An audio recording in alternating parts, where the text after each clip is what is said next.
हरे कृष्णा। आप सभी का हार्दिक स्वागत है आज के उपदेशामृत के लास्ट सेशन में। और आज ये हमारा उपदेशामृत संपूर्ण होने जा रहा है, जिसमें आज हम श्लोका 10 और 11 लेने वाले हैं। पिछली बार हमने देखा था हिरार्की ऑफ भजन स्थली। भजन स्थली कौन सी, किससे ज़्यादा श्रेष्ठ है और उससे ज़्यादा श्रेष्ठतर क्या है। और आज हम सीखेंगे कि जो विभिन्न प्रकार के लोग हैं उनमें कौन श्रेष्ठ है और भक्त जो बन जाते हैं उनमें कौन श्रेष्ठ है। तो ये हिरार्की ऑफ डिफरेंट पर्सन्स आज हम सीखेंगे।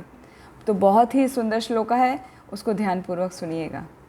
आइए अपने सत्र का शुरुआत करते हैं मंगलाचरण से। ओम अज्ञानतिमिरन्धस्य ज्ञानञ्जनाशलाकया चक्षुरुन्मिलितं येन तस्मै श्रीगुरुवे नमः। गुरुवे गौरचन्द्राय राधिकाय तदालये कृष्णाय कृष्णभक्ताय तद्भक्ताय नमो नमः। ॐ नमो भगवते वासुदेवाय। ॐ नमो भगवते वासुदेवाय। ॐ नमो भगवते वासुदेवाय। हरे कृष्णा। एक बार फिर आप सभी का हार्दिक स्वागत है आज के उपदेशामृत नेक्टर ऑफ इंस्ट्रक्शन की क्लास में। पिछली बार जैसा हमने शुरू में बताया था कि हमने विभिन्न भजन स्थलियाँ, उनमें कौन श्रेष्ठ है वो सब सीखा था। तो एक छोटे से सेंटेंस में उसको समझाते हैं कि इस जगत से वैकुंठ जगत श्रेष्ठ है और वैकुंठ से भी ज़्यादा श्रेष्ठ है मथुरा, और मथुरा से भी ज़्यादा श्रेष्ठ है वृंदावन, वृंदावन से भी श्रेष्ठ है गिरिराज गोवर्धन, और गोवर्धन से भी श्रेष्ठ है गोवर्धन की तलहटी में जो राधा कुंड है। तो इस प्रकार वहाँ पर श्रेष्ठता का स्तर समझाया गया। और साथ में ये बताया श्रील रूप गोस्वामी ने कि सबसे उत्तम सबसे श्रेष्ठ है श्री राधा कुंड। तो कौन ऐसा व्यक्ति होगा जो राधा कुंड जाकर नहीं रहना पसंद करेगा, वहाँ पर निवास नहीं करेगा, या उसमें स्नान का वर्णन आज आएगा, स्नान नहीं करेगा। तो ये तीनों श्लोका एक दूसरे से कनेक्टेड हैं। तो वहाँ जाने की जो बात हुई है श्लोक संख्या 9 में कि विभिन्न स्थलियों पे हमें जाना चाहिए, उनका दर्शन लेना चाहिए, वहाँ पर कुछ समय निवास करना चाहिए। तो वो कैसे किया जाता है, कौन लोग करते हैं, उनका क्या स्तर है, वो आज के श्लोका में समझाया गया है। तो आज लेते हैं श्लोक संख्या 10, hierarchy of persons, different persons इन भक्ति। कर्मेभ्य परितो हरे प्रियतया व्यक्तिं ययुर्ज्ञानिना। कर्मेभ्य परितो हरे प्रियतया व्यक्तिं ययुर्ज्ञानिना। बहुत सुंदर। तेभ्य ज्ञान विमुक्त भक्ति परमः प्रेमेक निष्ठा ततः। तेभ्य ज्ञान विमुक्त भक्ति परमा प्रेम एक निष्ठा ततः। तेभ्योऽतः पशुपाल पंकजदृशः ताभ्य अपि सा राधिका। तेभ्य पशुपाल पंकज दृश्या ताभ्या अपि सा राधिका। प्रेष्ठा तद्वद् इयं तदीय सरसी तां न आश्रयेत् कः कृती। प्रेष्ठा तद्वत् इयं तदीय सरसी तां न आश्रयेत् कः कृती। बहुत सुंदर माता जी, बहुत अच्छा पढ़ा आपने पहली बार में, वेरी गुड। मीना माता जी ट्रांसलेशन पढ़िए। शास्त्रों का कथन है कि सभी प्रकार के सकाम कर्मियों में परमेश्वर हरि उस पर विशेष कृपा करते हैं। परमेश्वर हरि उस पर विशेष कृपा करते हैं जो जीवन के उच्चतर मूल्य संबंधी ज्ञान में उन्नत होता है। उन्नत अनेक लोग ज्ञानियों में से जो अपने ज्ञान के बल पर व्यावहारिक रूप से मुक्त हो जाता है वो भक्ति ग्रहण कर सकता है। ऐसा व्यक्ति अन्यों से श्रेष्ठ है। किंतु जिसने कृष्ण का शुद्ध प्रेम वास्तव में प्राप्त कर लिया है वो उससे भी श्रेष्ठ है। गोपियाँ समस्त उच्चतर भक्तों से उत्कृष्ट है क्योंकि वे दिव्य गोपाल कृष्ण पर सदैव आश्रित रहती है। गोपियों में से श्रीमती राधा रानी कृष्ण को सर्वाधिक प्रिय है। उनका कुंड कृष्ण को उसी प्रकार अत्यधिक प्रिय है जिस तरह गोपियों में सर्वाधिक प्रिय यह राधा रानी। तो ऐसा कौन होगा जो राधा कुंड में नहीं रहना चाहेगा और उल्लास समय भक्ति भाव अपाकृत भाव से पूरित आध्यात्मिक शरीर द्वारा श्री राधा गोविंद के दिव्य युगल जो नित्य ही अपनी अष्टकालीय लीला संपन्न करते हैं उनकी प्रेममयी सेवा करना नहीं चाहेगा। निसंदेह जो लोग राधा कुंड के तट पर भक्ति करते हैं वो ब्रह्मांड में सर्वाधिक भाग्यशाली व्यक्ति है। हरे कृष्णा माता जी। हरे कृष्णा, बहुत सुंदर माता जी, थैंक यू। हरे कृष्णा। तो इसका ट्रांसलेशन बहुत लंबा है, हाँ, उसको अब समझने के लिए वापस श्लोका पर आते हैं। कर्मेभ्य परितो हरे प्रियतया व्यक्तिम ययुर्ज्ञानिना। तो फर्स्ट लाइन में पहला वर्ड क्या है? कर्मेभ्य। परतो मतलब सभी प्रकार के, और कर्मेभ्य माने कर्मियों से।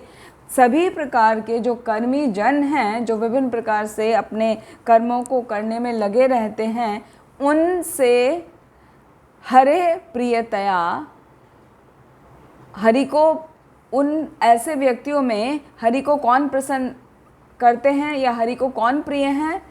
ययुर्ज्ञानिना, जो शास्त्रों की बताई हुई विधियों का पालन करते हैं। मतलब जो विभिन्न प्रकार के कर्मी लोग हैं उनमें से भी वो कर्मी भगवान को प्रिय हैं जो शास्त्रों के अनुसार विभिन्न कर्मों को करते हैं।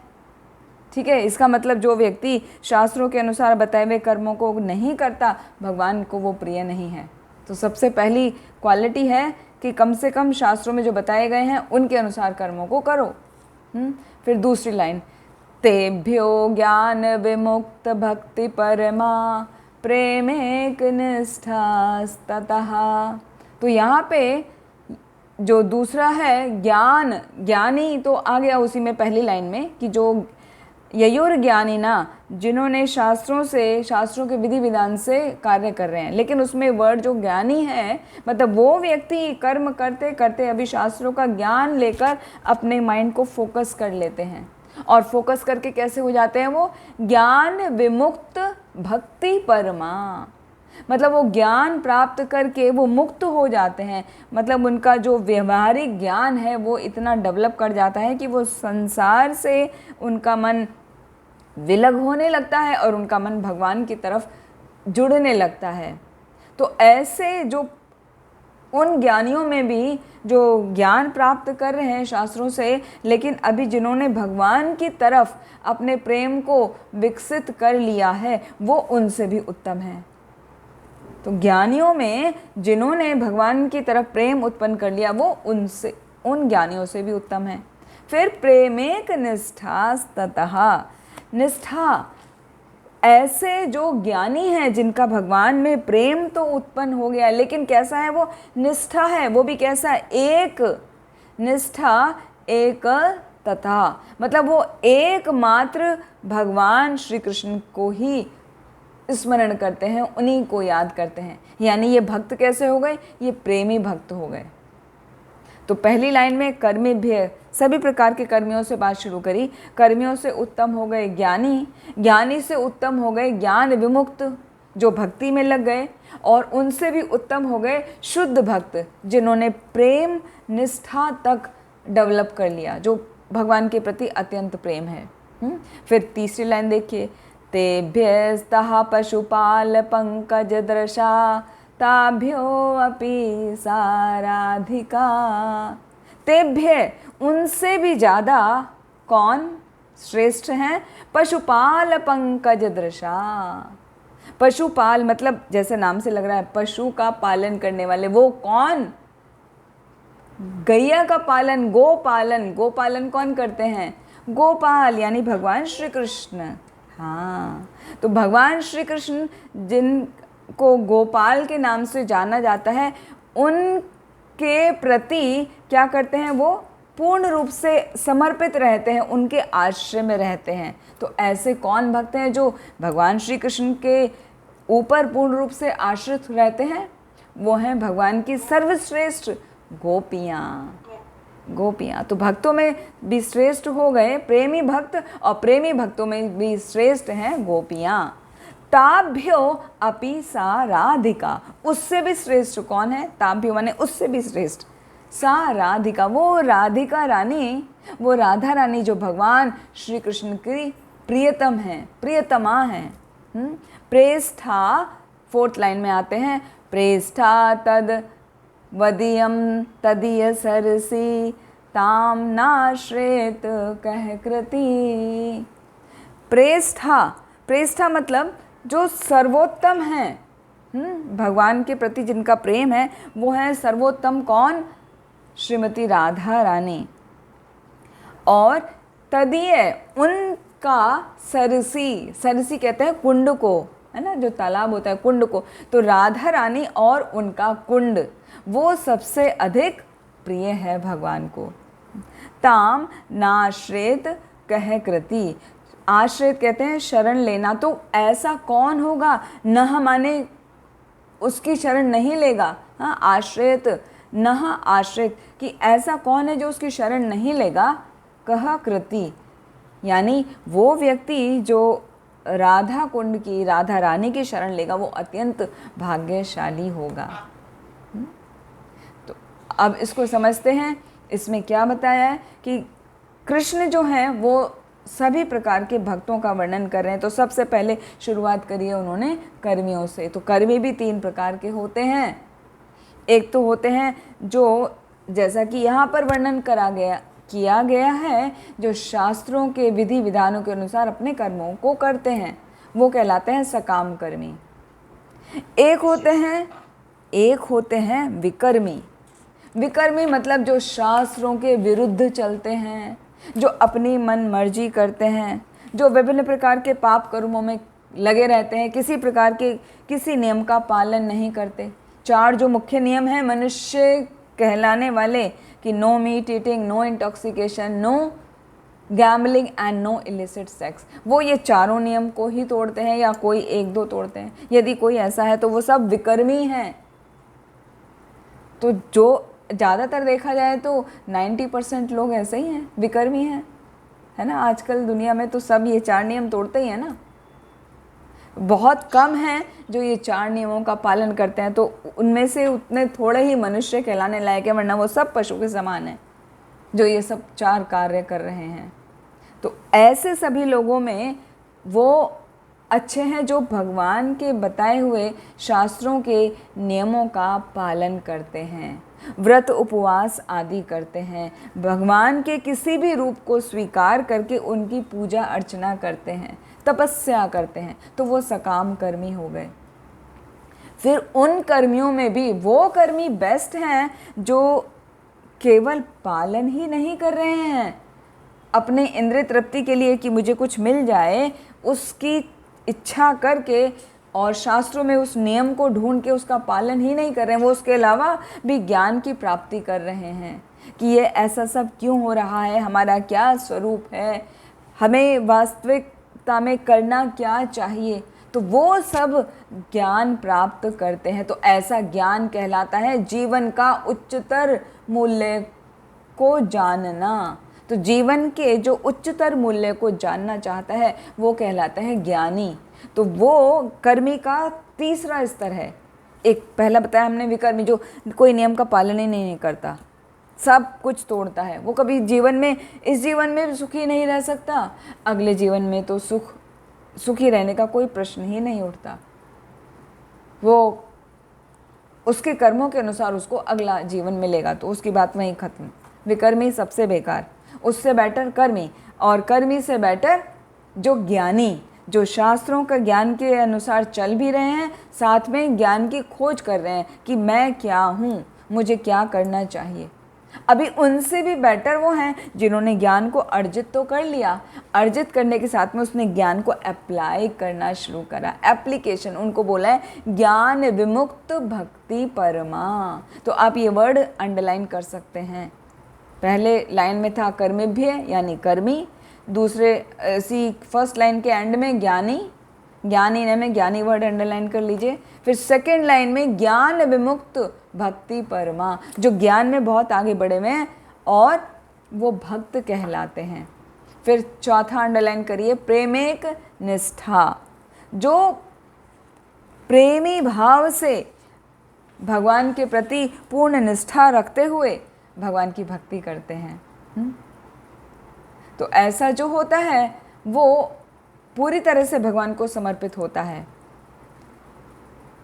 और ऐसे शुद्ध भक्त कहे जा सकते हैं जो पूर्ण निष्ठा के साथ में भगवान की सेवा में लगे हैं, है ना। वो स्थिति हमने पिछले श्लोकों में बताई थी कि क्या स्थिति होती है कि परिस्थिति आपके विषम है, विषम परिस्थिति है, तब भी आप अनुकूल भाव से सेवा में लग रहे हैं। आपको परिस्थिति उपलब्ध नहीं है, पैराफर्नेलिया नहीं है, तो भी आप मन से सेवा में लगे हैं, तो वो स्थिति होती है प्रेमेक निष्ठा ततः, शुद्ध प्रेमी भक्त कहलाते हैं। फिर उससे भी ऊपर है थर्ड लाइन में पांचवा वर्ड अंडरलाइन करिए पशुपाल पंकज दृश्य। पशुपाल पंकज मतलब भगवान श्री कृष्ण के जो आश्रय लेते हैं, उन पर पूरी तरह आश्रय लेते हैं, और उसका एग्जाम्पल है गोपी। यहाँ पे गोपी वर्ड यूज नहीं आया है, यहाँ पर पशुपाल पंकज दृश्य, दृश्य दृश्य माने समान, वो गोपाल के ऊपर पूरी तरह से आश्रित रहते हैं। तो ये पांचवा वर्ड हो गया। फिर छठा हो गया सा राधिका। राधिका जो है उन भक्तों में भी, मतलब गोपियों में भी सर्वश्रेष्ठ हो गई, टॉप मोस्ट राधिका। और लास्ट वाली लाइन में फिर अंडरलाइन करिए तदीय सरसी, उनका ये कुंड। तो राधा रानी और तदीय सर, प्रेष्ठा और तदीय सरसी, राधा रानी का कुंड भगवान को अत्यंत प्रिय है। तो कितने पॉइंट आपने करे? 7 पॉइंट हो गए, 7 वर्ड्स, ठीक है। तो हाँ जी, तो यहाँ तक आपको समझ में आया, बस ये 7 ही है, ठीक है। तो ये सबसे उत्तम, सबसे श्रेष्ठता का स्तर बताया है, और सबसे श्रेष्ठ है राधा रानी और उनका कुंड। अब ट्रांसलेशन के एंड में आइए, यहाँ पर लिखा है तो ऐसा कौन व्यक्ति होगा जो राधा कुंड में रहना नहीं चाहेगा या उल्लास में भक्ति भाव से पूरित होकर आध्यात्मिक शरीर के द्वारा श्री श्री राधा गोविंद के दिव्य युगल को जो नित्य ही अपने अष्टकालीय लीला में संपन्न रहते हैं, उनकी प्रेममयी सेवा करना नहीं चाहेगा। तो अष्टकालीय लीला क्या है? हम एक दिन को जब देखें, डिवाइड करें, तो 8 याम कहलाते हैं, 8 पार्ट्स या 8 प्रहर। तो 8 प्रहर में भगवान श्री कृष्ण अपनी लीलाएं करते रहते हैं श्रीमती राधा रानी के साथ में। उनको गोविंद देव जी के नाम से जाना जाता है, श्याम सुंदर के नाम से जाना जाता है, दामोदर के नाम से जाना जाता है, बहुत सारे अनोखे अनेकों नाम हैं भगवान श्री कृष्ण के। तो वो विभिन्न आध्यात्मिक लीलाओं को संपन्न करते रहते हैं। तो ऐसा कौन व्यक्ति होगा जो उनकी प्रेममयी सेवा को करना नहीं चाहेगा? निसंदेह वो लोग जो राधा कुंड पर भक्ति करते हैं वो ब्रह्मांड के सबसे अधिक भाग्यशाली व्यक्ति हैं। उनसे अधिक भाग्यशाली कोई व्यक्ति नहीं है। लेकिन राधा कुंड में रहने की भी एक योग्यता है, वो आगे वर्णन करेंगे। अब आते हैं यहाँ पर श्रील रूप गोस्वामी ने क्या वर्णन किया है और श्रील प्रभुपाद ने क्या बताया। परपट में देखिए कि भौतिक जगत जो है वो लगभग 99.9% लोग माया के वशीभूत हैं। जैसा कि विष्णु पुराण में कहा गया है, विष्णु शक्ति परा प्रोक्ता क्षेत्राज्ञाख्या तथा परा अविद्या कर्म संज्ञान्या तृतीया शक्तिर्हृष्यते। अर्थात जो भगवान की शक्तियाँ हैं वो 3 हैं, अंतरंगा शक्ति, बहिरंगा शक्ति और बीच की तटस्था शक्ति। तो हम जो जीव हैं वो सभी तटस्था शक्ति में आते हैं। अंतरंगा शक्ति में राधा रानी और उनके सभी सहचरियाँ आती हैं, या भगवान के वो भक्त जो भगवान की नित्य सेवा में लगे रहते हैं। और बहिरंगा शक्ति में कौन आते हैं? बहिरंगा शक्ति में वो सभी जीव आते हैं जो भगवान के विमुख हो जाते हैं। और भगवान की अन्य शक्तियाँ जैसे भूमि, आप, अनल, वायु, खम, मनो, बुद्धि, ये सभी बहिरंगा शक्ति में आते हैं। तो खासकर वो जीव जो हमने बताया कि जीव ये है तटस्था, तो तटस्था मतलब वो बीच में मार्जिनल पोटेंसी है। जब वो बहिरंगा शक्ति की तरफ टर्न होता है तो माया के द्वारा घेर लिया जाता है, वो संसार में फंसा रहता है, संसार के सुख दुख को ही भोगता रहता है। और जब व्यक्ति वो टर्न हो जाता है कृष्ण की तरफ, अंतरंगा शक्ति की तरफ, तो उस पर भगवान की, राधा रानी की कृपा हो जाती है।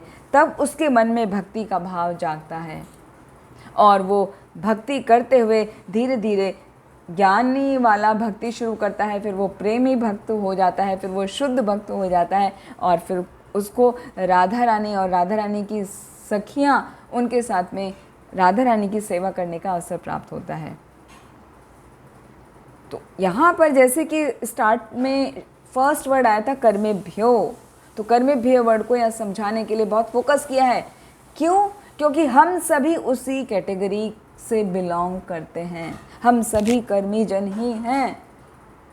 तो हम कर्मी जन के उसके कह सकते हैं कि थर्ड वाले कर्मी हैं जो भक्ति को करना सीख रहे हैं। लेकिन क्योंकि हम सभी अपने परिवार से, इस समाज से, देश से कहीं ना कहीं जुड़े हैं, तो हम शारीरिक स्तर पर भी कार्य करते हैं बहुत सारे, इसीलिए हम आते हैं कर्मी जन में। तो हम या बाकी सभी, यहाँ जनरल कहा जा रहा है, तो जनरल में सभी लोग क्या करते हैं? विभिन्न प्रकार के धर्मों का पालन करते हैं। यज्ञ में जो वर्णित यामिमां पुष्पितां वाचम प्रवदन्ते अभिपिश्चितः वेदवादरतः पार्था नान्यदस्तीति वादिनः, है ना, जो भगवद गीता के 2nd चैप्टर में आता है श्लोक। इसमें बताया गया है कि वेदों की जो पुष्पित वाणी है उसको देखकर लोग उसकी तरफ आकर्षित होते हैं और उसके अनुसार अपने कार्यों को करते हैं, क्योंकि उनको उस फल की इच्छा होती है कि हमें ये फल मिलना चाहिए। तो वेदों में सभी फल का वर्णन किया गया है कि कौन सा पूजा करने से या कौन सा तप करने से हमें किस फल की प्राप्ति होगी, तो ये सब वेदों में अंकित है। तो जिसको जो फल की प्राप्ति हो चाहिए होती है, इच्छा होती है, वो उसको जानकर और वैसे ही पूजा पाठ में लग जाता है। तो ऐसे व्यक्ति वो भी स्वर्ग लोक को जा सकते हैं, क्योंकि वो तप कर रहे हैं, वो पूजा कर रहे हैं, भगवान के प्रति समर्पित हैं। भले ही अपने मन की इच्छा को पूरा करना चाहते हैं, कोई बात नहीं, वो फिर भी स्वर्ग लोक को जा सकते हैं, यहाँ तक कि वो चंद्र लोक को भी जा सकते हैं। तो अपने कर्मों के अनुसार उनका उत्थान होता है। लेकिन जैसे ही उनके पुण्य कर्म समाप्त हो जाते हैं वो वापस आ जाते हैं। भगवद गीता के 9वें चैप्टर में आता है 21 श्लोक में, क्षीणे पुण्य मृत्युलोकम विशन्ति ते तं भुक्त्वा स्वर्गलोकम विशालम, क्षीणे पुण्य मर्त्यलोकम विशन्ति एवं त्रैधर्ममनुप्रपन्ना गता गतम काम कामा लभन्ते। कि व्यक्ति जब स्वर्गलोक को जाता है तो वहाँ पे स्वर्गलोक को जाकर उसके सभी सुखों को वहाँ पर भोगता है, और फिर वापस से उसके जब पुण्य कर्म क्षीण हो जाते हैं वो वापस पृथ्वी पर आ जाता है। तो ये इस प्रकार है जैसे एक फेरी व्हील होता है ना, फेरी व्हील पता है ना आप लोगों को, पिकनिक में जाते हैं या कहीं फेयर में जाते हैं तो वहाँ बड़ा सा व्हील होता है, उस व्हील में छोटे छोटे चेयर्स होते हैं, आप उसमें बैठ जाइए तो वो आप कभी आपका व्हील, आपकी चेयर ऊपर जाएगी, कभी नीचे आएगी, कभी ऊपर जाएगी, कभी नीचे आएगी, देखा होगा ना आप सबने, है ना। तो इसी प्रकार जो व्यक्ति कर्म कांड में लगे रहते हैं, पूजा पाठ में लगे रहते हैं और साथ में अपनी इच्छाओं को पूरा करना चाहते हैं, तो कभी वो ऊपर जाते हैं, स्वर्गलोक को जाते हैं, वहाँ से भोग के फिर नीचे आ जाते हैं, फिर ऊपर जाते हैं, फिर नीचे आते हैं। तो उनका ये जीवन का आनंद हजारों वर्षों तक लेते हैं और फिर ख़त्म हो जाता है, फिर नीचे आते हैं। तो इस प्रकार उनका जो ये प्रोसेस है, साइक्लिक प्रोसेस, वो कभी ख़त्म नहीं होता। वो उसी में प्रसन्न रहते हैं कि हमें स्वर्ग की प्राप्ति हो गई और ठीक है, हम प्रसन्न हैं। लेकिन लाइफ वो नहीं है, हमारे जीवन का उद्देश्य कुछ और है। तो पहले उससे पहले वालों की स्थिति समझते हैं। रूप गोस्वामी ने ऐसे ही वर्णन किया है। तो पहले हमारी स्थिति सबकी बता दी, हम सभी कर्मी जन हैं। अभी विकर्मी जो हैं, जो पुण्य कम करते हैं और अपने ही सेंस ग्रेटिफिकेशन में लगे रहते हैं, चाहे वो बड़े बड़े बिजनेसमैन हों, पॉलिटिशियंस हों या साइंटिस्ट हों, विभिन्न प्रकार से पैसा कमाने में लगे हों। तो अच्छा साधन यूज़ कर रहे हैं या बुरे तरीके से पैसा कमा रहे हैं, बस पैसा कमाओ और अपना सुखी रहो। तो उनके जीवन का आधार ये रहता है कि कुछ भी करके पैसा कमाओ और खुश रहो। सबको मरना है, एक दिन मर जाएंगे तो क्या है, सबको मरना है तो हम भी मर जाएंगे, कौन सी बड़ी बात है। तो उनका थॉट प्रोसेस ऐसे रहता है कि अभी एंजॉय कर लो, बाद में किसने देखा। शास्त्रों में जो लिखा है कि बाद में जीवन होता है, कर्मों के अनुसार जीवन मिलता है, किसको पता।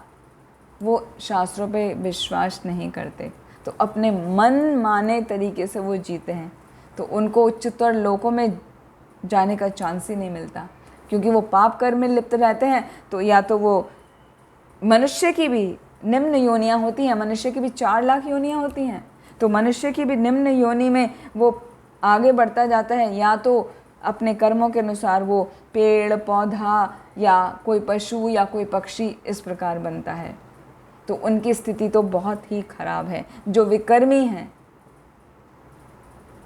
लेकिन जो वैदिक ज्ञान लेकर कर्म कर रहे हैं, भले ही अपनी इच्छा से कर रहे हैं, भगवान के प्रति समर्पित होकर अपने कर्मों को कर रहे हैं, तो उनके लिए भी भगवान बताते हैं। 4th चैप्टर में भगवान ने बताया, ये यथा माम प्रपद्यन्ते तांस्तथैव भजामि अहम मम वर्तमानुवर्तन्ते मनुष्यः पार्थ सर्वशः। कि जो जिस भाव से मेरी शरण लेता है, मेरे पास आता है, मैं उसे वैसा वैसा ही फल प्रदान करता हूँ। तो इस प्रकार हर व्यक्ति मेरे ही पथ का अनुगमन करता है, वो मेरे ही तरफ आता है, तो मैं उसी के हिसाब से उनकी सभी इच्छाओं को पूरा कर देता हूँ। तो इस प्रकार क्या होता है, जो उनकी इच्छा होती है स्वर्ग जाने की है, तो मैं उन्हें स्वर्ग भेज देता हूँ, क्योंकि उन्होंने अच्छे कर्म तो किए हैं। और जब उनको स्वर्ग में भोग करने को मिल जाता है, फिर वो वापस आ जाते हैं, फिर से वापस उनको ये भौतिक देह धारण करनी पड़ती है। फिर वो वापस से यदि पुण्य के कार्यों को करते हैं तो फिर वापस स्वर्ग तक जाते हैं, चंद्रलोक को जाते हैं, फिर नीचे आते हैं। तो ये चलता रहता है। लेकिन करना क्या चाहिए?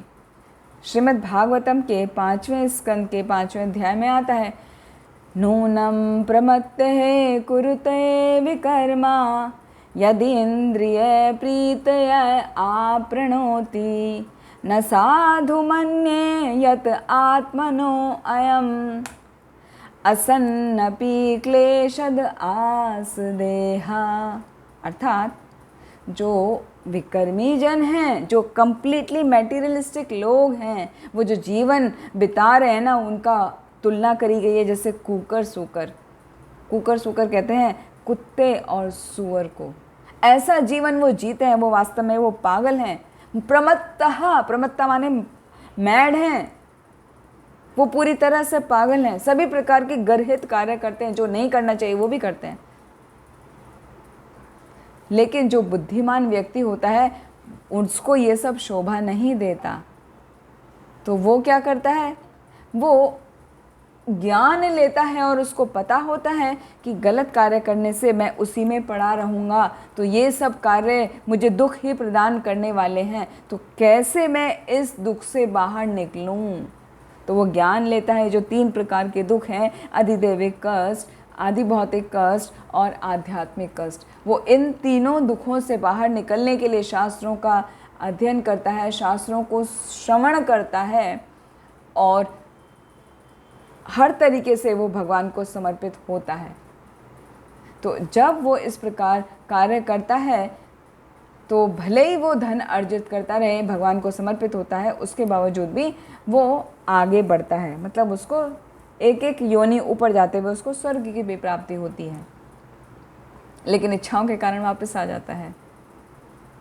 श्रीमद् भागवतम के इसी के अगले श्लोका में बताया गया है, 5वें स्कंद के 5वें अध्याय का 5वां श्लोक, पराभवस्तावद् अभूत जातः यावन् जिज्ञासात आत्मतत्त्वं यावत् क्रिया तावत् इदं मनो वै कर्मात्मकं येन शरीरबन्धः।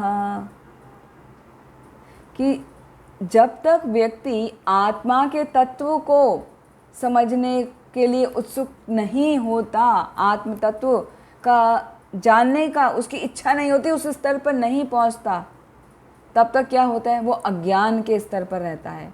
तो अज्ञान के स्तर पर रहकर वो केवल अपनी इंद्रिय तृप्ति में ही लगा रहता है।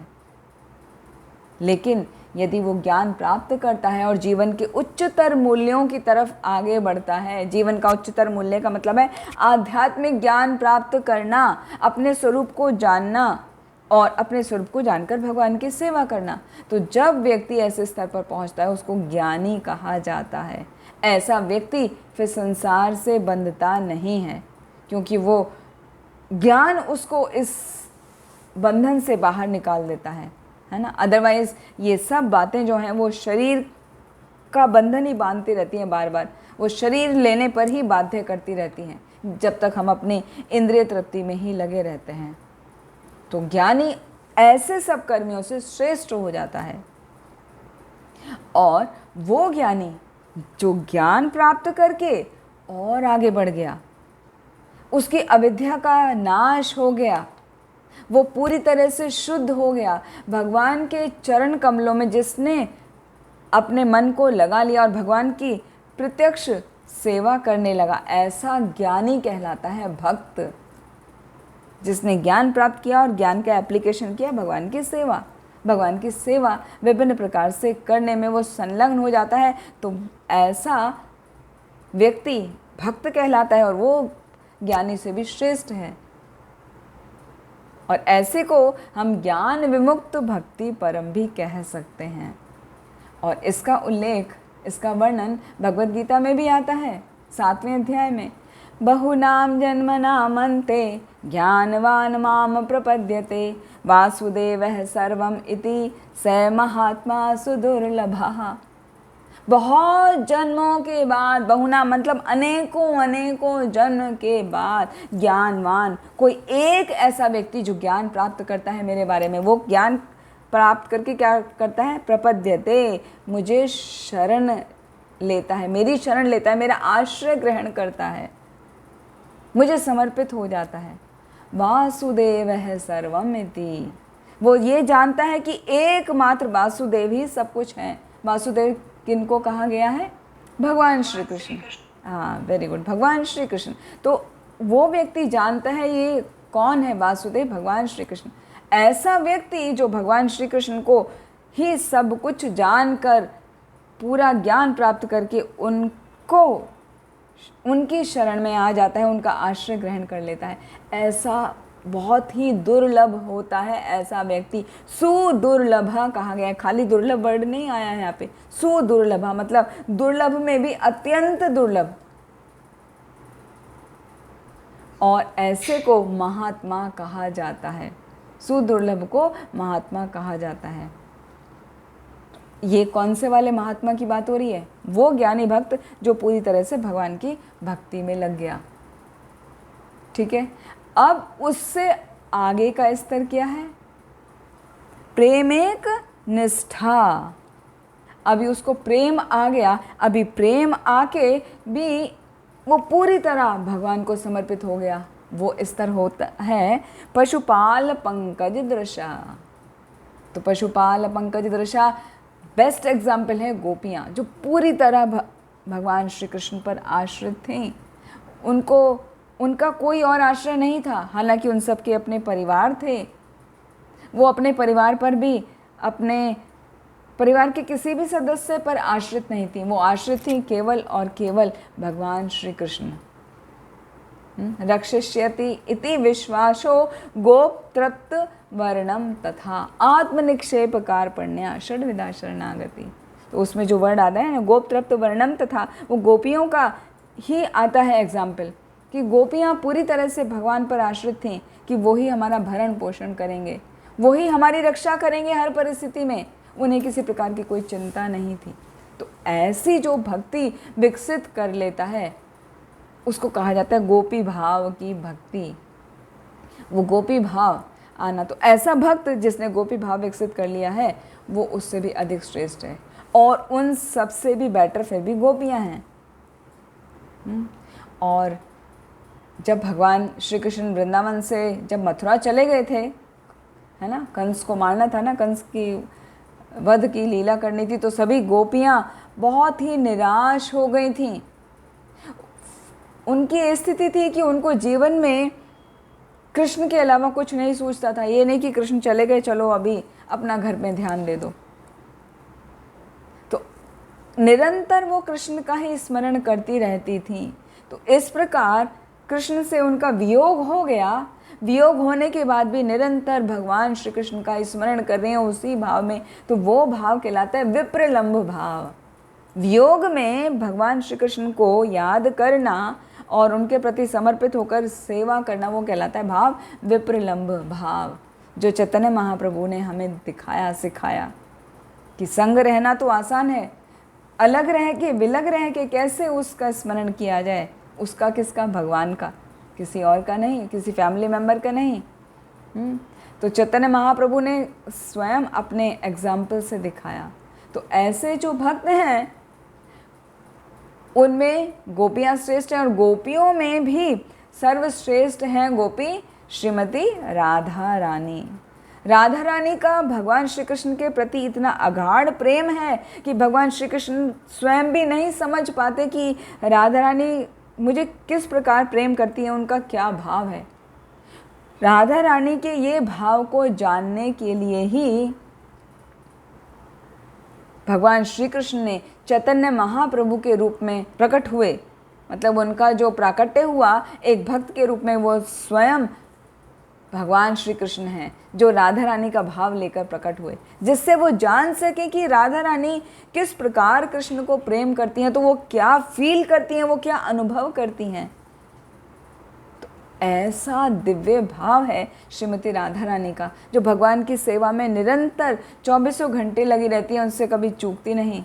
निरंतर उनको नए नए तरीके से वो सेवा करती हैं। जैसे कहा जाता है कि प्रतिदिन वो नया डिश बना के देती हैं राधा रानी। वो डिश उनकी कभी भी कोई भी फूड आइटम, डिश मतलब कोई भी फूड आइटम सेम नहीं होता, रिपीट नहीं होता, हर दिन प्रतिदिन। और कब से? अनंत काल से भगवान की सेवा में वो लगी हैं। और तो और वो 64 कलाओं में परिपूर्ण हैं राधा रानी। राधा रानी हर तरीके से भगवान की सेवा में लगी रहती हैं। तो भगवान श्री कृष्ण को देख के बहुत कौतूहल होता है कि वो क्या है, मुझ में ऐसा उनको क्या दिखता है ना। एक घटना एक याद आ रही है, लीला। भगवान श्री कृष्ण एक बार अपना देख रहे थे मिरर में, तब उनको देख के लगा कि ये कौन सुंदर लड़का है जो इतना आकर्षक है। अपनी छवि देख रहे हैं और सोच रहे हैं कौन है। तब उन्हें लगा कि हाँ, कुछ तो है, सुंदरता में कुछ तो है जो राधा रानी इतना रिझती हैं। लेकिन सुंदरता तो मैं देख पा रहा हूँ अपनी मिरर में, है ना। वो मिरर भी मणियों का है, हमारे वाला मिरर नहीं जो हम यूज़ करते हैं, हैंड मिरर या वॉल मिरर, वो वाला मिरर नहीं, मणियों का मिरर, एकदम रिफ्लेक्ट करता है, पूरा हूबहू दिखता है, उतना सुंदर। तो वो अपनी सुंदरता देख के प्रसन्न हो गए कि हाँ, सब लोग मेरी तरफ आकर्षित होते हैं, मुझे सर्वाकर्षक कहते हैं, अच्छी बात है, समझ में आ रहा है मुझे। लेकिन वो फील क्या करते हैं? देखने का तो उन्होंने देख लिया, समझ लिया, वो महसूस कैसे करें कि दूसरा क्या महसूस कर रहा है ना। वो अनुभव कैसे करे? तो वो अनुभव जानने के लिए ही चैतन्य महाप्रभु प्रकट हुए राधा रानी के भाव को लेकर। तो इतना उच्च भाव है राधा रानी का। यहाँ पर श्रील रूप गोस्वामी निष्कर्ष में बता रहे हैं कि वो राधा रानी जो भगवान श्री कृष्ण को अत्यंत प्रिय हैं, उन्हीं का जो कुंड है, राधा कुंड, वो सभी को अत्यंत प्रिय है। और इतना प्रिय है कि वो कुंड है फिर भी वो स्नान करने की जगह नहीं मानी जाती, वो पूज्य स्थल माना जाता है, वहाँ जाके पूजा की जाती है। लघु भागवतामृत में भी आता है, इसका वर्णन आता है, चैतन्य चरितामृत में भी उसका कोट किया गया है। यथा राधा प्रिया विष्णु तस्या कुंडम प्रियम तथा सर्वगोपीषु सेवेका विष्णुर अत्यंत वल्लभा। यथा राधा प्रिया विष्णु, जैसे भगवान श्री कृष्ण को, विष्णु को राधा रानी प्रिय है, तस्या कुंडम प्रिय तथा, वैसे ही उन्हें उतना ही प्रिय उनका कुंड राधा कुंड है। सर्व गोपीषु सेवे कहा, जितनी भी गोपियां हैं वो सब उसकी सेवा करने में लगी रहती हैं। समस्त गोपियों में वो अकेले भगवान की परम प्रिया रूपा हैं। जितने भी गोपियां हैं ना, उन सभी में सर्वश्रेष्ठ तो राधा रानी है, और सारे की सारी जितनी भी गोपियां, सर्व गोपीषु सेवे कहा, वो सभी सेवा में लगी रहती हैं। विष्णुर अत्यंत वल्लभा, और उन सभी गोपियों में सबसे उत्तम जो राधा रानी है वो भगवान विष्णु को यानी कृष्ण को अत्यंत प्रिय हैं, उनकी वल्लभा हैं। वल्लभा मतलब उनकी प्रेयसी हैं।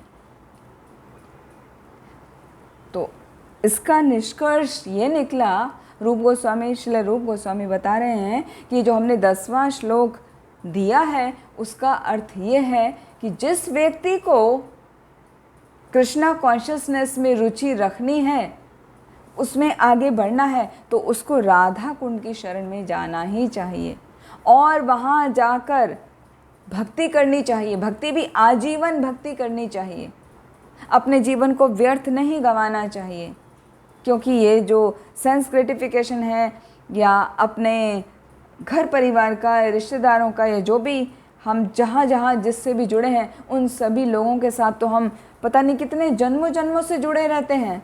खाली हमारे चेहरे बदल जाते हैं, आत्माएं वही हैं।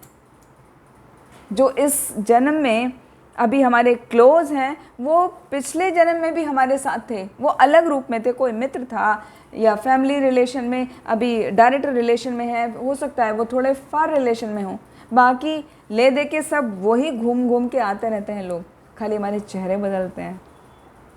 तो यदि इन सब से हमें बाहर निकलना है तो हमें राधा रानी की शरण ग्रहण करनी चाहिए, राधा कुंड की शरण ग्रहण करनी चाहिए और भगवान की एक निष्ठ होकर भक्ति करनी चाहिए, आजीवन भक्ति करना चाहिए। आजीवन मतलब पूरा जीवन उसमें लगा देना चाहिए। पता नहीं कितने जन्मों से हम सब कुछ करते आए हैं, तो एक जन्म तो भक्ति में लगा दें। ऐसा श्रील रूप गोस्वामी का इंस्ट्रक्शन है हम सभी के लिए। तो उसको आगे क्लियर किया है, वो इंस्ट्रक्शन को और आगे क्लियर करके बताया कि वो फॉलो कैसे करना है। आइए देखते हैं श्लोक संख्या 11। कृष्ण से उच्च प्रणय वसति ही प्रेयसी भय अपि राधा। बोलिए।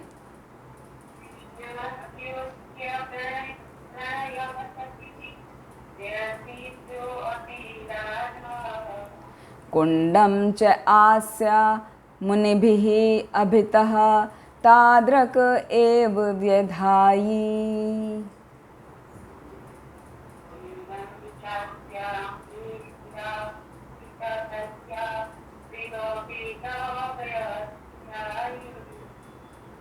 यत प्रेष्ठः अपि अलम असुलभम किम पुनः भक्ति भाजाम।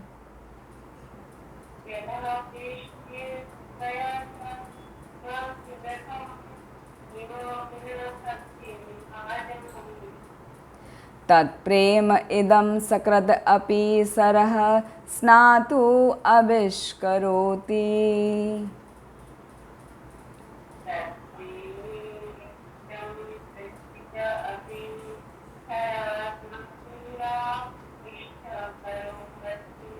थैंक यू माता जी, गुड। अनुवाद में हाँ माता जी पढ़िए, अनुवाद पढ़िए। अनेक आमोद की वस्तुओं तथा ब्रजभूमि की समस्त प्रेयसी बालाओं में से श्रीमती राधा रानी निश्चय ही कृष्ण प्रेम की सर्वाधिक अमूल्य निधि है।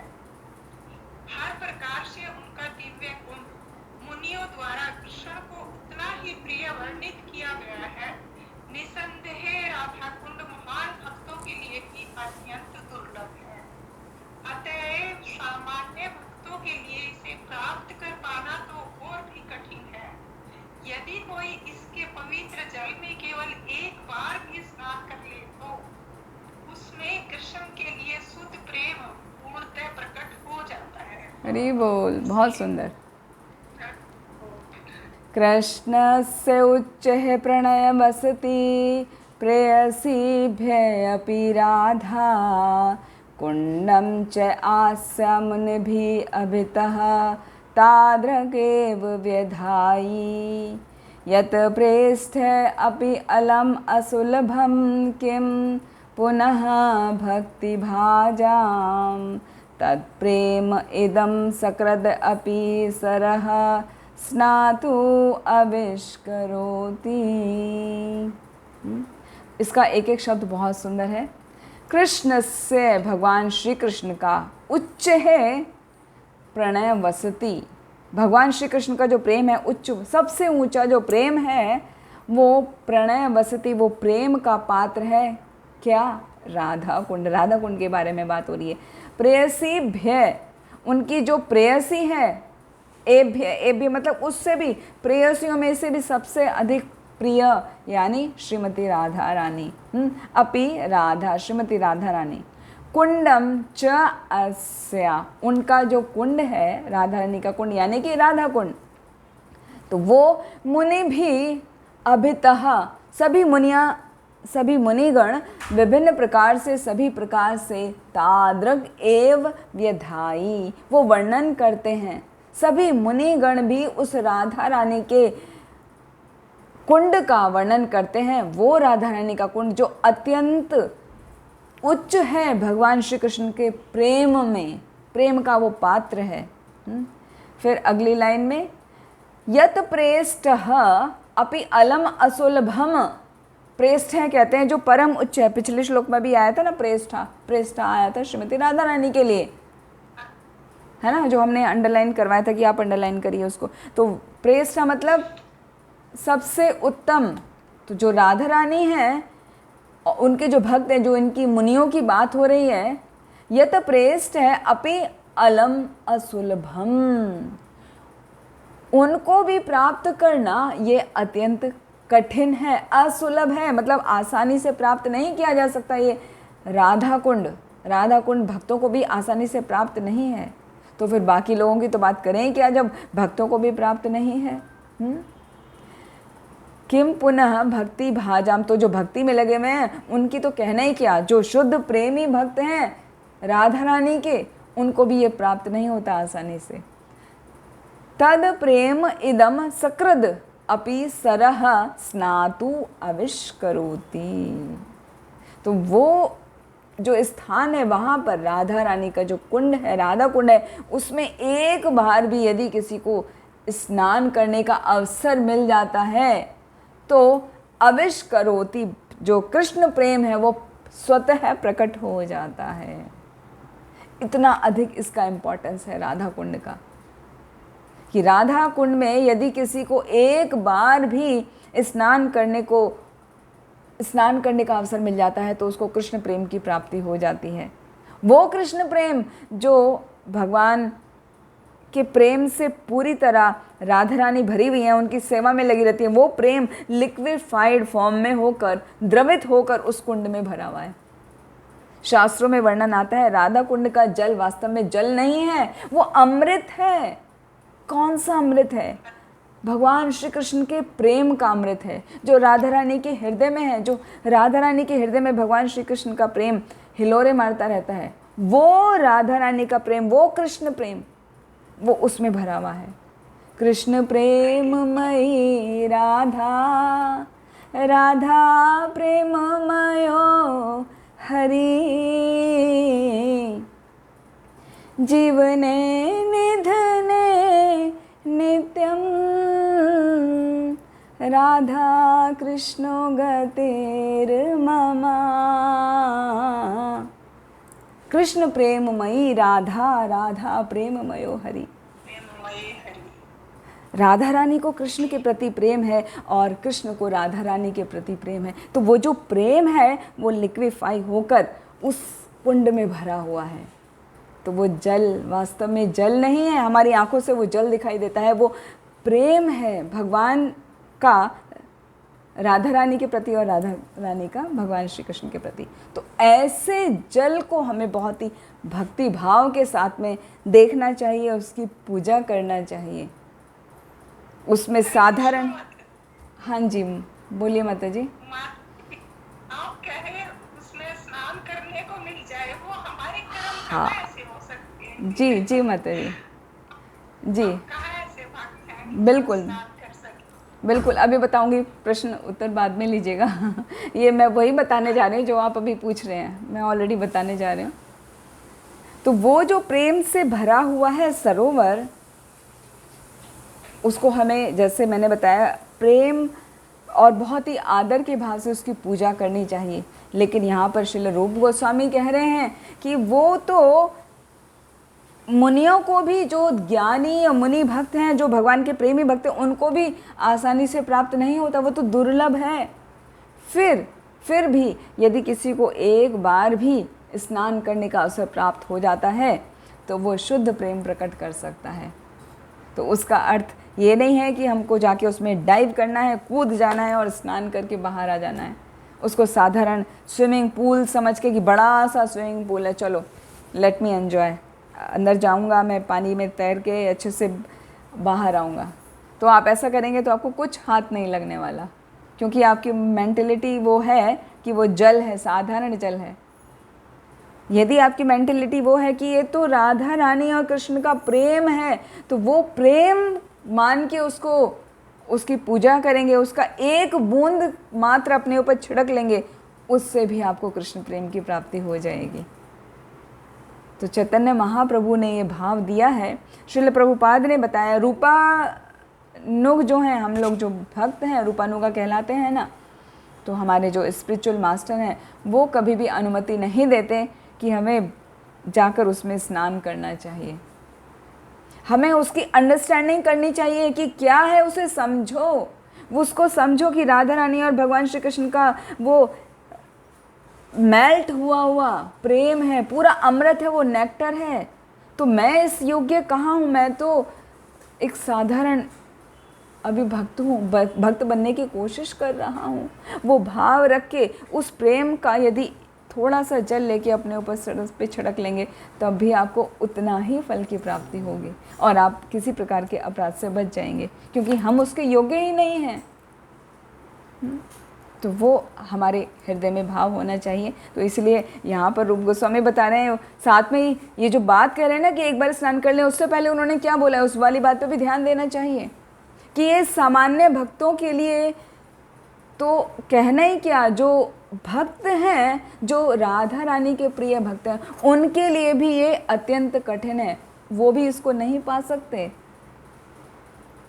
ये केवल जो ब्रजवासी हैं, जिनका उनके प्रति प्रेम है, वो ही उस अमृत का आनंद ले सकते हैं।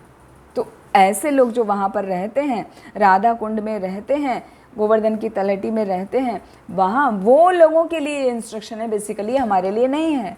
तो उन लोगों को नित्य प्रतिदिन स्नान करना चाहिए वहाँ पर, क्योंकि वो उसकी पूजा करते हैं। कभी आपको अवसर मिले तो जाके देखिएगा, उनका जीवन कितना सरल होता है।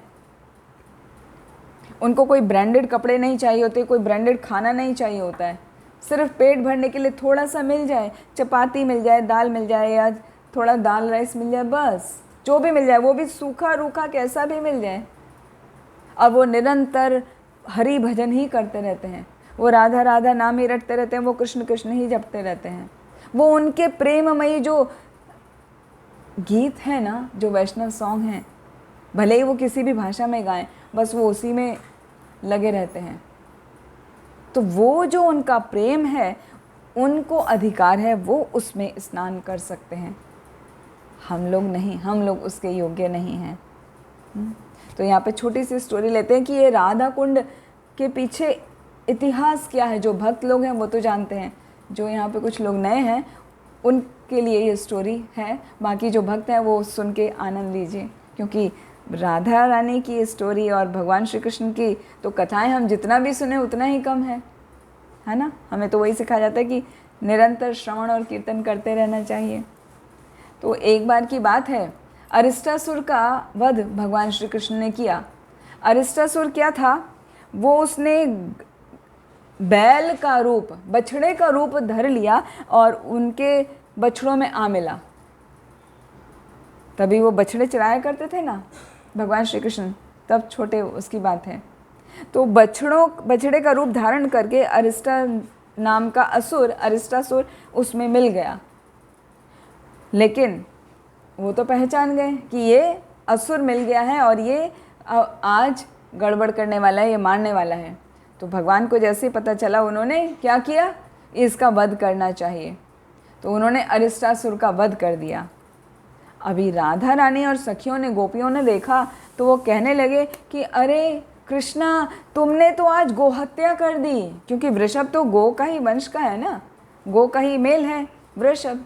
तो आज तो तुम्हें गोहत्या का पाप लग गया और अब तो तुम्हें स्नान करना पड़ेगा पवित्र नदियों में जाके, तभी तुम उस गोहत्या के पाप से बचोगे। उनकी बात सुनकर भगवान श्री कृष्ण ने सोचा क्या ये लोग कह रहे हैं, चलो ठीक है इनकी बात मान लेते हैं। तो भगवान जहाँ खड़े हुए थे वहाँ पर ही उन्होंने अपनी एड़ी से पृथ्वी में ऐसे मारा, तो मारने से वो गड्ढा बन गया। और गड्ढा बन गया तो उन्होंने तुरंत सभी तीर्थों को ऑर्डर दिया, क्योंकि भगवान तो सर्वेश्वर हैं, सभी उनके क्या हैं, सेवक हैं। तो सभी तीर्थों को ऑर्डर दिया, उन्होंने आदेश दिया कि आप लोग यहाँ प्रकट हो जाइए, मुझे स्नान करना है पवित्र नदियों में। तो सभी तीर्थों के नदियों का जल वहाँ पर उस स्थान में जहाँ पर भगवान ने अपनी एड़ी से एक छोटा सा जो बनाया था एरिया, उसमें भरा और वो इतना जल भर गया वहाँ पर, वो अपने आप ही बड़ा हो गया और वो जल से पूरित हो गया। बहुत जल हो गया, मतलब एक नहीं, उसमें तो बहुत लोग एक साथ स्नान कर सकते थे, इतना बड़ा तालाब हो गया वो। उसका नाम पड़ा श्याम कुंड। भगवान श्री कृष्ण ने बनाया है श्याम कुंड। भगवान श्री कृष्ण अपना उसमें स्नान किए, स्नान करके फ्रेश होके बाहर आए और हाँ अच्छे से फ्रेश क्लोथ्स डाल के फिर उनको बोले, कहो गोपियों अब तुम्हारी क्या स्थिति है? मैंने तो स्नान कर लिया, मैं तो अभी पाप से, गोहत्या के पाप से मुक्त हो गया, लेकिन अभी तुम्हें पाप लग गया। क्यों? क्योंकि तुमने उस अरिष्ट असुर का फेवर किया। था तो वो असुर और तुमने उसे वृषभ समझ के उसको कहा कि मुझे गोहत्या का पाप लगा। अब तुमने ऐसा बोला तो मेरा तो पाप मैंने उतार दिया, हाँ, तीर्थों में स्नान करके, लेकिन अभी तुमने उसका पक्ष लिया तो अभी तुम्हारे ऊपर वो पाप आ गया। तो कि अब क्या करना होगा? करना क्या होगा? तुम्हें भी वही प्रोसेस करना है, तुम्हें भी तीर्थों में स्नान करना होगा। यहाँ पे कुंड है, जल है, स्नान करो। तो वो बोले, हाँ हम क्यों करें तुम्हारे जल में स्नान, हम अपना कुंड अपने आप बनाएंगे। हम तुम्हारा क्यों ले, हम अपने आप खुद बना लेंगे। अब भगवान श्री कृष्ण सोच रहे हैं बेचारी क्या करेंगी। तो लगे अब सब अपने जो चूड़ियाँ मौल जाती हैं उनसे खोदने लगी हैं, पृथ्वी को खोद रही हैं, कितना खोदेंगी, है ना। उतना तो पावर होता नहीं, भगवान श्री कृष्ण जी इतना पावर थोड़ी है कि एक एड़ी मारी और वहाँ उतना बड़ा स्थान बन गया। वो खोद रही हैं, कुरेद रही हैं। चलो काफ़ी देर हो गई, फिर भी थोड़ा सा उन्होंने स्पेस बनाया। तब अभी जल कहाँ से लेके आए? वो जल लाने के लिए पूरा मानसी गंगा तक उन्होंने लाइन लगाई, थोड़ा थोड़ा ला रही हैं। फिर भी कितना भरेगा, इतना टाइम लगेगा ना भरने में, बहुत समय लगेगा। तो भगवान श्री कृष्ण ने सभी तीर्थों को आदेश दिया कि ये तो बेचारे कब से लगी हुई हैं, इनकी कुछ मदद करो, ये तो मुझसे कुछ मदद नहीं मांग रही है, तुम ही इनका कल्याण कर दो। तो वहाँ पर वापस से सभी तीर्थ आए और उनका कुंड पूरा भर गया। तो क्योंकि उन्होंने खुद मेहनत की ना, पहले कुंड बनाया, फिर वहाँ से मानसी गंगा से पूरा लाइन लगी थी। जैसे हम प्रसादम हॉल में कभी आपने देखा होगा कैसे प्रसाद लेकर आते हैं, तो पूरी एक लाइन लगती है, बस एक हाथ से दूसरे हाथ में जाता है, बिना चले बिना मुँह हुए सब प्रसाद पहुँच जाता है। ऐसे ही सारी गोपियाँ लग गई थी कलश लेके, घड़े लेके जल लाने में, लेकिन फिर भी उतना नहीं भर रहा था। तो उन्होंने वो सब कार्य किया, इसलिए उस कुंड का नाम पड़ा राधा कुंड। राधा रानी और उनकी सखियों ने मिलके बनाया, तो वहाँ पर सबने स्नान किया। तो इस प्रकार राधा कुंड का प्राकट्य हुआ। और ये जो है राधा कुंड और श्याम कुंड दोनों बहुत पास से मिले हुए हैं, है ना। उनका बीच का एक संगम स्थान है, आप देख सकते हैं जब आप वहाँ जाएंगे। वो दोनों ही कुंड, भगवान श्री कृष्ण का कुंड जो श्याम कुंड के नाम से जाना जाता है और राधा रानी का कुंड जो राधा रानी के नाम से जाना जाता है, वो दोनों ही के प्रेम से, साक्षात प्रेम से वो भरा हुआ है। और भगवान श्री कृष्ण को जितनी प्रिय राधा रानी है, उतना ही प्रिय राधा रानी का वो कुंड है। तो वो राधा कुंड बड़े बड़े लोगों के लिए, ज्ञानी पुरुषों के लिए भी अत्यंत ही दुर्लभ है। वो इसको नहीं जान पाते। जो साधारण भक्ति में लगे हैं, हम तो वैदिक भक्ति में लगे हैं ना। वैदिक भक्ति पिछली बार बताया था ना, जो शास्त्रों के नियम के अनुसार पालन कर रहे हैं वो वैदिक साधना भक्त कहलाते हैं। तो हम वैदिक साधना भक्ति कर रहे हैं, तो हम कहाँ जान पाएंगे। लेकिन इतना तो है कि हम ये इंस्ट्रक्शंस फॉलो करें। लेकिन श्रील रूप गोस्वामी, उनको तो सार देना है ना। वो तो एक साधारण व्यक्ति के लिए नहीं बता रहे, वो तो ये इंस्ट्रक्शन सभी के लिए दे रहे हैं, वन टू ऑल। तो वो यहाँ पर बता रहे हैं कि जिस व्यक्ति ने भगवान श्री कृष्ण के प्रति गोपियों जैसा प्रेम भाव उत्पन्न कर लिया है, वो वहाँ पर जाकर रह सकता है। यदि रहना भी पॉसिबल नहीं हुआ तो कम से कम वहाँ जाके जितनी बार भी पॉसिबल हो उतनी बार स्नान करे। उतनी बार भी पॉसिबल नहीं है तो कम से कम एक बार तो जीवन में स्नान कर ले। लेकिन कंडीशन लगाई है, जिस प्रकार का प्रेम गोपियों के हृदय में था भगवान श्री कृष्ण के लिए, वैसा ही प्रेम आपके हृदय में हो, तभी जाके स्नान करना चाहिए। अदरवाइज़ वहाँ जाइए, प्रणाम कीजिए, जल लीजिए, अपने सिर पे छिड़किए, जो आपको मंत्र आते हैं वो मंत्र आदि का उच्चारण करिए, राधा कृपा कटाक्ष का उच्चारण करिए और राधा रानी की कृपा मांगिए कि हे राधा रानी, जैसे आप भगवान श्री कृष्ण की सेवा में निरंतर लगी रहती हैं, ऐसे ही मैं भी भगवान श्री कृष्ण और आपकी भक्ति में लगा रहूं और लगी रहूं। तो उसका मुझे शक्ति दीजिए, मुझे सामर्थ्य दीजिए कि मैं आपकी भक्ति कर सकूं, आपकी सेवा में लगूं, आपकी सेवा कर सकूं। तो उस भाव से वहाँ पर पूजा करना चाहिए। दीप दिखाना है, दीप दिखाइए, बस उतना ही हमें करना चाहिए। वहाँ जाके स्नान करने का अधिकार हमको प्राप्त नहीं है। ये सिर्फ सिद्ध देही लोगों को प्राप्त है। और यहाँ वर्णन किया गया है, जिनको सिद्ध देह प्राप्त है ना, उनको भी ये दुर्लभ है, उनको भी आसानी से नहीं मिलता। लेकिन जो लोग आध्यात्मिक शरीर पा चुके हैं, वो भगवान के दिव्य धाम गोलोक वृंदावन जाने के इच्छुक हैं, केवल वो ही वहाँ राधा कुंड में रह सकते हैं और राधा रानी की सखियों की तरह उनकी सेवा कर सकते हैं, उनकी शरण ग्रहण कर सकते हैं, जैसे चैतन्य महाप्रभु ने अपने एग्जाम्पल से दिखाया।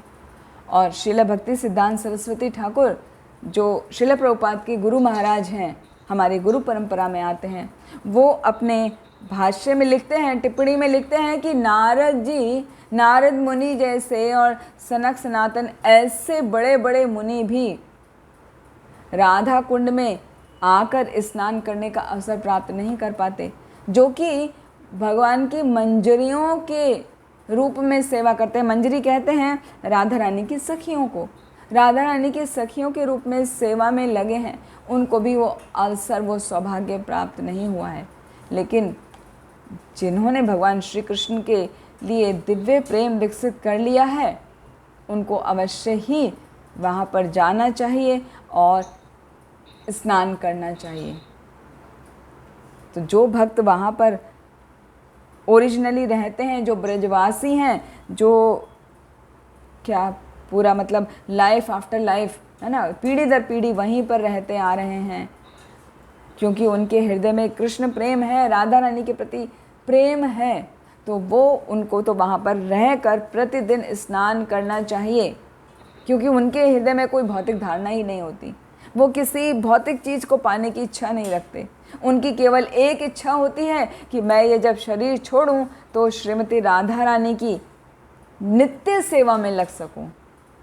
नित्य सेवा का मतलब इटर्नल सर्विस, जो कभी खत्म ना हो, क्योंकि वो एक सेवा ही ऐसी है जो कभी खत्म नहीं होती। वरना हमारे शरीर बदलने के बाद हमारी विभिन्न विभिन्न सेवा मिलती हैं हमें। तो रूप गोस्वामी जो बता रहे हैं यहाँ पर पूरे श्लोका का निष्कर्ष, एसेंस, कि राधा कुंड के किनारे रहकर उसमें नित्य प्रतिदिन स्नान करना चाहिए और ऐसी भक्ति को सर्वोच्च भक्ति कहा गया है, सिद्ध अवस्था कहा गया है भक्ति की। राधा कुंड की महिमा की तो कोई भी सीमा नहीं है, जितना हमने कहा है वो बहुत थोड़ा है, इसके ऊपर तो घंटों घंटों क्लासेस लिए जा सकते हैं। ऐसा श्रील रूप गोस्वामी बता रहे हैं कि राधा कुंड की सेवा करने से मनुष्य श्रीमती राधा रानी की जो सखियां हैं, गोपियां हैं, उनके मार्गदर्शन में रहकर श्रीमती राधा रानी का सहायक बनने का हमें अवसर प्राप्त करने का प्रयास करना चाहिए। लेकिन ये हमारा अधिकार नहीं है कि हम वहाँ पर राधा कुंड में जाके रहें या वहाँ पर स्नान करें। तो श्रील प्रभुपाद बताते हैं कि हमें किस प्रकार अप्रोच करना चाहिए, कैसे एक्सेस करना चाहिए राधा कुंड का। तो श्रील प्रभुपाद का कथन है कि instead of searching Radha Krishna and Vrindavan, we should find them in the service and instruction of our spiritual master. मतलब राधा कृष्ण को जाकर वहाँ वृंदावन में ढूंढने के बजाय उससे अच्छा होगा कि आपके जो आध्यात्मिक गुरु हैं, आप उनके बताए हुए इंस्ट्रक्शन का, उनके आदेशों का पालन करें और वो जो सेवा बताते हैं उस सेवा को ध्यानपूर्वक करें, तो भी आप उतना ही कृष्ण प्रेम विकसित कर सकते हैं जो वहाँ राधा कुंड में रहकर भक्त लोग करते हैं। तो हमें सबसे पहले ये समझना चाहिए कि हमारी क्या स्थिति है, ये हमारा अधिकार है या नहीं। यदि हमारा अधिकार नहीं है तो हमें वो अधिकार नहीं लेना चाहिए। ये अधिकार केवल उच्चतर भक्तों का है, जो शुद्ध प्रेमी भक्त हैं उनका है, राधा कुंड में निवास करने का या राधा कुंड में स्नान करने का। तो आप अपना उतना स्तर ऊपर बढ़ाइए और फिर कोई परेशानी नहीं है, आप फिर स्नान कर सकते हैं। ठीक है, तो इस प्रकार ये जो ट्रांसलेशन में बताया है कि ये अमूल्य निधि है भगवान श्री कृष्ण और राधा रानी के प्रेम की, तो महान भक्तों के लिए भी अत्यंत दुर्लभ है, फिर भी एक बार तो स्नान करना चाहिए। तो इसका भाव हमें समझ के शुद्ध प्रेम विकसित करना चाहिए, फिर हम उसके योग्य बन सकते हैं। अदरवाइज़ हमें जाके वहाँ पर प्रणाम करना चाहिए, पूजा करना चाहिए और बहुत ही श्रद्धा के साथ जल को अपने ऊपर छिड़कना चाहिए। हो सकता है आप एक बोतल में राधा कुंड का जल भी ला सकते हैं, जिससे जब कुछ आप घर में कुछ पवित्र कार्य करें तो उसमें वो जल अभिषेक इत्यादि में यूज़ कर सकते हैं। जैसे गंगा जल लेकर आते हैं तो गंगा जल में बाकी जल में मिला के गंगा जल से पवित्र हो जाता है, उसी प्रकार राधा कुंड के जल को बहुत ही आदर भाव के साथ में आप अपने शुद्धता के लिए प्रयोग कर सकते हैं, लेकिन उसमें स्नान करने का अधिकार हम लोगों का नहीं है। एक लेक्चर हम सुन रहे थे, उसमें वर्णन आया कि श्रील प्रभुपाद के भक्त जो उनके डिसाइपल हैं, उनके भी डिसाइपल के डिसाइपल, किसी को ऐसे ही बहुत ज़्यादा भाव आ गया, बिना योग्यता विकसित किए भाव आ गया कि मैं जाके राधा कुंड में रहूं। तो राधा कुंड में वो जाके रहने लगे, सभी प्रोसेस उन्होंने छोड़ दिया, बस वहाँ पर रहना, वहाँ जो मधुकरी मिल जाती उसको पाना प्रसाद के रूप में और निरंतर भगवान के नाम का जप करना। तो वहाँ पर वर्णन किया गया कि वो कुछ ही महीने वहाँ रहे और कुछ ही महीनों में उनको अजीब सा कुछ साइकोलॉजिकल प्रॉब्लम डेवलप हो गया, और साइकोलॉजिकल प्रॉब्लम ऐसा डेवलप हो गया कि उनको संभालना बहुत मुश्किल हो गया। तो जो भक्त लोग थे उनको वापस लेकर आए, उनका ट्रीटमेंट कराया, 2 साल लगा उनको, ट्रीटमेंट चलता रहा। उसके बाद वो अपने नॉर्मल कंडीशन में आए, फिर वो वापस से सेवा इत्यादि में लगे। तो कहने का अर्थ ये है कि यदि हम बिना योग्य हुए ये समझ के कि हमने ये सुन लिया है, अभी श्रवण करके हम अपने अंदर शुद्ध प्रेम विकसित कर लेंगे, वहाँ जाके रह लेंगे, तो ऐसा संभव नहीं है। जब तक शुद्ध प्रेम नहीं होता हम वहाँ रहते हुए भी नहीं रह सकेंगे, है ना। तो सबसे पहले हमें अपने आप को योग्य बनाना चाहिए, तब हम वहाँ जा सकते हैं। तो जब भी हम कभी भक्तों के साथ में जाएं तो जाइए, दर्शन लीजिए, ज़रूर परिक्रमा करिए, उसके जल को अपने पर छिड़किए और राधा रानी से बहुत ही श्रद्धा के साथ में प्रेयर्स करिए कि हे राधा रानी, हमें भी वो भक्ति प्रदान कीजिए जिस प्रकार आप भगवान श्री कृष्ण की सेवा में लगे रहते हैं, हम भी ऐसी ही निरंतर सेवा में लगे रहें। इसी के साथ ही आज के सत्र को यहीं विराम देते हैं और आज इस प्रकार हमारा उपदेशामृत का ये जो सेशन है पूरा 9-10 एपिसोड में ये ख़त्म हुआ। आशा है आप सभी को अच्छा लगा होगा। जिनको भक्ति शास्त्री का एग्ज़ाम देना है वो इसको बार बार सुन सकते हैं, अपने क्वेश्चन आंसर्स लिख सकते हैं और इनके जो पहले 4-5 श्लोक हैं उनका तो हमें नित्य प्रतिदिन पालन करना चाहिए। जो हमारे 6 वेग को हमें कैसे कंट्रोल करना है पहले श्लोक में सिखाया था। हमने नहीं सिखाया, रूप गोस्वामी ने बस सिखाया है, हमने तो खाली उसका वर्णन किया है। दूसरे श्लोक में भक्ति के 6 प्रतिकूल सिद्धांत हैं, उनका वर्णन किया जिनसे हमारी भक्ति विनष्ट हो जाती है, तो हमें हमेशा सचेत रहना चाहिए। तीसरे श्लोक में भक्ति के 6 अनुकूल सिद्धांत क्या है जिनसे हमारी भक्ति बढ़ सकती है, उनका वर्णन किया गया है, उनको हमें नित्य प्रतिदिन पालन करना चाहिए। चौथे में हमने सीखा था श्लोक में कि किस प्रकार भक्तों के बीच में प्रेम संबंध विकसित किया जा सकता है। 5, 6 और 7 श्लोक में हमने भक्तों के प्रकार सीखे थे, कनिष्ठ अधिकारी, मध्यम अधिकारी और उत्तम अधिकारी। तो उन भक्तों को हम किस प्रकार पहचानें और किस प्रकार अपने स्तर को कनिष्ठ अधिकारी से लेकर एटलीस्ट मध्यम अधिकारी के स्तर तक लाएं, कैसे हम भक्ति में प्रगत हों, वो सब सीखा। और श्लोक 8 तो पूरा उपदेशामृत का सार है जिसमें ये समझाया गया है कि अपने जिह्वा को और अपने मन को हमेशा कृष्ण भक्ति में लगा के रखना चाहिए। 24 घंटे स्मरण, कीर्तन इत्यादि करना चाहिए। वहाँ पे 5 दशाएं बताई थी, स्मरण, वर्ण, स्मरण, आपन दशा और सबसे लास्ट में अनुस्मृति, है ना। तो वो सब वर्णन आया था श्लोक संख्या 8 में। उसका सबका एक ही एसेंस है कि हमें निरंतर भगवान कृष्ण की भक्ति में लगे रहना चाहिए। और 9, 10, 11 में 9 में भजन स्थली की श्रेष्ठता बताई और 10 में भक्तों के या भक्ति में जो प्रोसेस में लगे हैं उनकी श्रेष्ठता बताई और 11 में राधा कुंड की महिमा का वर्णन किया गया है।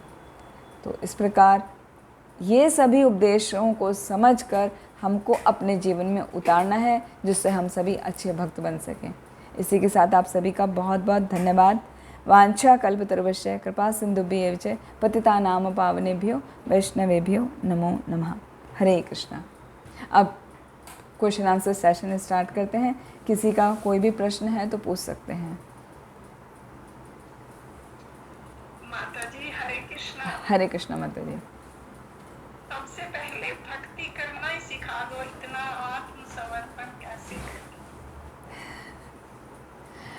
माता जी ये जो आप प्रोसेस में लगे हैं ना वो भक्ति का ही प्रोसेस है। पहला श्रवणम, कीर्तनम, विष्णु स्मरणम, पाद सेवनम, अर्चनम, वंदनम, दास्यम, साख्यम, आत्मनिवेदनम।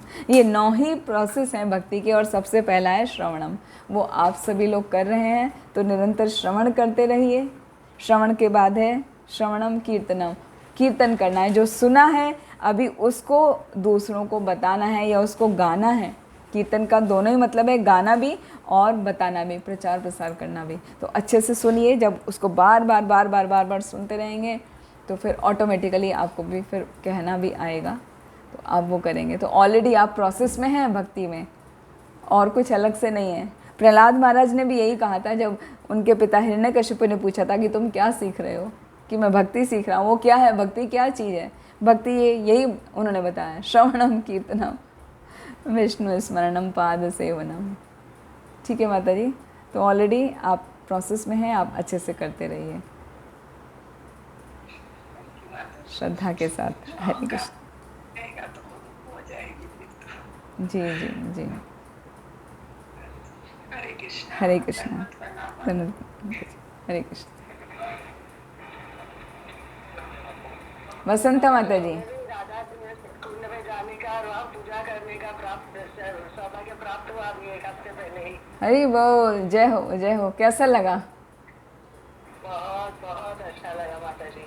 इन्होंने तो स्नान किया, मैं स्नान नहीं किया, पूरा आचमन करके हाँ पूजा हाँ वूजा करके हम लोग आए वहाँ से। जी जी जी। बहुत अच्छा लगा। बहुत बहुत स्नान के लिए यदि तो वही वही सब याद आ रहा था। जी जी। मीना माता जी, आप पूछिए, आपका हैंड रेज है बहुत देर से। हरे कृष्ण माता जी, श्लोका व्याख्यान से पांचवा यानी क्वेश्चन है लास्ट का।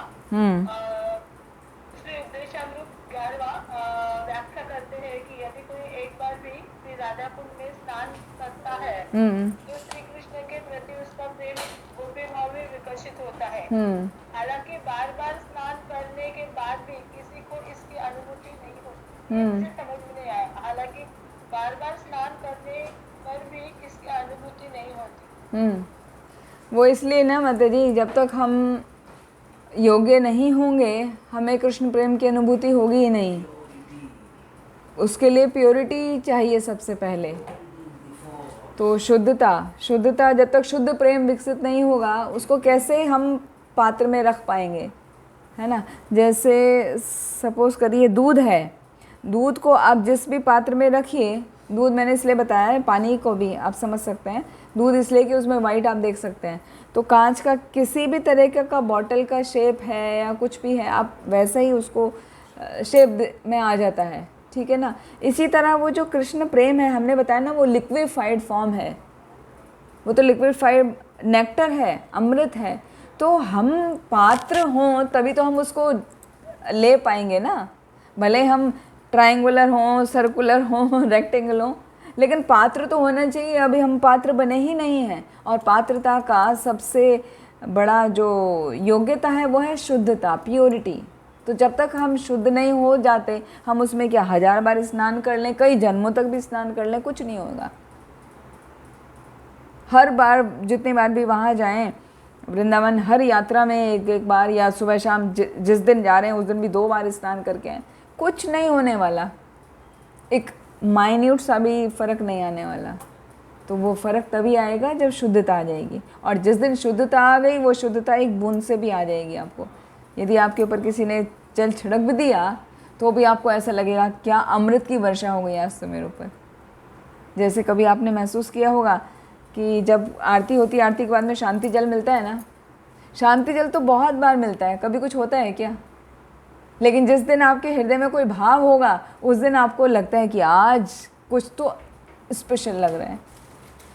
बाकी शांति जल आप रोज़ ले लीजिए, कितने भक्त लोग वहाँ पर आते हैं, डेली आरती अटेंड करते हैं, रेगुलर वाले भी हैं। तो क्या वो कृष्ण प्रेम मिल रहा है उन्हें? तो कहाँ से आ रहा है वो कृष्ण प्रेम? अपने अंदर हृदय से आ रहा है। तो अंदर हृदय ही को ही हमें पात्र बनाना है।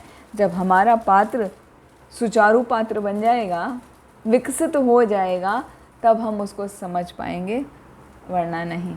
जैसे कि चैतन्य महाप्रभु कहते हैं, वो तो कीर्तन के ही लिए कहते हैं, बहु जन्मे करे यदि कोई श्रवण कीर्तन, तबु तो ना पाए कृष्ण पदे प्रेम धन। भगवान के प्रति प्रेम धन पाने का सबसे बढ़िया उपाय है आपका ये जप माला। तो यदि कोई जन्मों जन्मों तक भी जप करता रहे तो भी कृष्ण प्रेम नहीं प्राप्त कर सकता। तो उसकी क्या क्वालिटी है, वहाँ भी ये कहा जाता है ना, ध्यान पूर्वक जप करना चाहिए, भाव के साथ में, भगवान को सरेंडर होते हुए। तो जब हम डेली करते वहाँ पे हमारा भाव नहीं आ रहा, तो राधा कुंड में नेक्टर में स्नान करके कैसे आ जाएगा। तो उसके लिए आवश्यकता है हमारी पात्रता की, शुद्धता की। ठीक है माता जी? हाँ माता जी, थैंक यू माता जी, बहुत अच्छे से समझा। थैंक यू माता जी। You welcome. हरे कृष्ण।